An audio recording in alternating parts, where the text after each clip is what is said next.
Olha, um dia desses eu escrevi num jornal em Belo Horizonte a respeito da pandemia e como que ela me influenciou em relação a algumas mudanças de atitudes, de comportamento, de prioridades, inclusive. E aí uma pessoa mandou uma mensagem para mim perguntando se realmente eu acreditava naquilo que eu havia escrito. Porque quando eu estava falando de mudanças, eu estava sugerindo que as pessoas poderiam mudar com o momento em que estamos passando. Aquele primeiro momento em que passamos, que foi impactante, depois a gente vai ajustando algumas coisas, mas estamos vivendo esse momento ainda de perdas, e isso para mim foi extremamente rico em termos de aprendizado e mudanças de postura. E aí a pessoa me questionou e eu falei que acredito que as pessoas aprendam, acredito que as pessoas mudem, acredito que as pessoas cresçam. Se a gente for se olhar no passado e comparar com hoje, se a gente mudou alguma coisa, isso é fruto de um crescimento, fruto de um aprendizado que nós temos que valorizar. A gente não tem medo de mudança. Alguns cientistas já falam isso. Não é da mudança que a gente tem medo. Tem um PhD em física, Leonard Milodinov, que fala que a gente tem medo, na verdade, é das perdas que essas mudanças podem provocar na nossa vida. E isso é realmente muito interessante, porque se alguma coisa muda para melhor, a gente não é resistente. Agora, se muda para pior, nós resistimos justamente porque vamos perder em determinado momento, em determinada circunstância ou alguma coisa. E aí eu conto para as pessoas que me perguntam isso algumas questões relativas à própria essência humana. Tem uma filósofa chamada Ayn Rand que ela falava sobre a questão do altruísmo, que ela não acreditava no altruísmo, porque altruísmo, pelo conceito, são as pessoas que olham para as outras e elas se dedicam tanto às outras que elas esquecem de si próprias.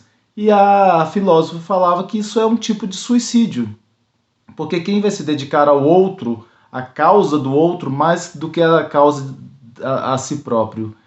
E aí ela estava falando sobre a questão do egoísmo. Nós somos pessoas egoístas. É lógico que a gente não muda de um dia para o outro. Algumas coisas podem acontecer na nossa vida para acelerar essa mudança. Algumas mudanças são até mesmo abruptas, porque quando a gente tem a perda de alguém, por exemplo, ou quando a gente está sabendo de uma doença nossa própria, a gente pode se despertar muito mais rápido. Então, alguns acontecimentos são desse jeito, eles proporcionam mudanças e aí a gente vai aproveitar essas mudanças para entender como que nós podemos evoluir e fazer também evoluir a sociedade. Não é só a nossa mudança, mas é ajudar, a partir da nossa mudança, dos nossos pontos de vista, também ajudar a sociedade na mudança dela. Por isso que a gente fala muito desse conceito trazido pelo Auguste Comte, que é justamente altruísmo. Não é você deixar de pensar em si, mas é você pensar também no outro e não só em si. E aí eu trago então dois pensamentos, duas histórias. Todas essas histórias, já falamos aqui, são referências para que a gente possa reproduzir mentalmente e aprender com essa reprodução alguns fatos que nos ajudam a crescer, a ver situações, né, a entender situações que podem ser aplicadas no nosso dia a dia, mas não tal qual está escrito. Então, uma das situações é quando uma amiga minha, sabendo que eu fazia trabalhos com pessoas em vulnerabilidade, com pessoas em dependência, com presos, ela virou para mim e perguntou se eu realmente acreditava que aquelas pessoas poderiam melhorar, poderiam sair daquela situação. E aí eu falei com ela que acreditava, já tinha visto muita gente saindo da situação, tinham voluntários que já tinham deixado o álcool, a droga, o crime, para poder ser voluntários do Tio Flávio Cultural, um movimento que eu coordeno, e ela me contou uma história, mas me contou uma história didaticamente, para que a gente pudesse refletir juntos. Ela contou a história de um sapo numa floresta, essa história é bem conhecida, e numa chuva muito grande, esse sapo estava lá atravessando o rio, vê um escorpião que pede uma carona, e aí esse sapo vira e fala, não vou te dar carona de forma alguma, porque se eu te der uma carona, você vai me picar. O escorpião fala: como, sapo? Eu não vou te picar de jeito nenhum, porque se eu te picar, você vai afogar e eu afogo junto, morremos os dois. E aí o sapo ficou convencido, deu carona. No trajeto, no meio do caminho, o escorpião vai lá e pica o sapo. E os dois acabam afogando. E a moral da história é que é da natureza daquele escorpião fazer isso. Ele não fugiu à sua natureza. Aí, depois de muito tempo refletindo sobre isso não foi tempo de horas, de dias, foram meses, eu cheguei a outra história de dois monges caminhando perto de um rio. Na verdade não eram dois, eram mais. E aí um desses monges viu no rio um escorpião. E ele foi e se agachou para pegar esse escorpião para salvá-lo. E o escorpião foi e picou esse monge. E aí ele soltou abruptamente aquele escorpião na água de novo, mas ele soltou foi no susto, ele se inclinou e pegou novamente. Os amigos monges falaram: ele é louco, o escorpião já picou uma vez, vai picar de novo. E aí ele pegou e jogou o escorpião na terra, e as pessoas que estavam com ele começaram a criticá-lo, e ele explicou: olha, o estranho seria se eu picasse esse escorpião.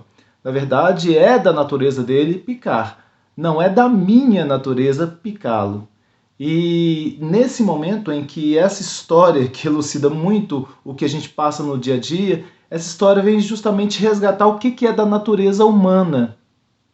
Linka com as virtudes, que nós já falamos muito, que virtudes não nascem no DNA, a gente vai adquirindo e praticando, mas o que é da natureza humana? A natureza humana nos mostra que ao agir com consciência, nós conseguimos fazer diferenças gritantes que um animal não consegue fazer. Então é a gente começar a trabalhar mais a nossa consciência, é a gente começar a praticar mais a nossa consciência, é a gente perceber que em alguns momentos nós gostaríamos de fazer uma outra coisa e até mesmo instintiva, e a gente travar esse instinto com técnicas de respira, pensa em alguma coisa lógica para acionar no seu cérebro uma parte mais lógica do que a instintiva, para que você possa ter uma reação consciente às coisas que acontecem com você. Então, eu acredito muito que com um exercício que se queira fazer, a gente consegue melhorar bastante. Só que para isso é necessário despertar. E o despertar, eu não sei como ou quando virá para cada uma das pessoas. Mas se elas estiverem abertas para isso, cedo ou tarde vai acontecer. Então, é essa reflexão que a gente deixa aí, que a gente desperte pela alegria, que a gente desperte por estar vivo, que a gente desperte por entender que o outro existe, ou que a gente desperte também pela dor. Até mais.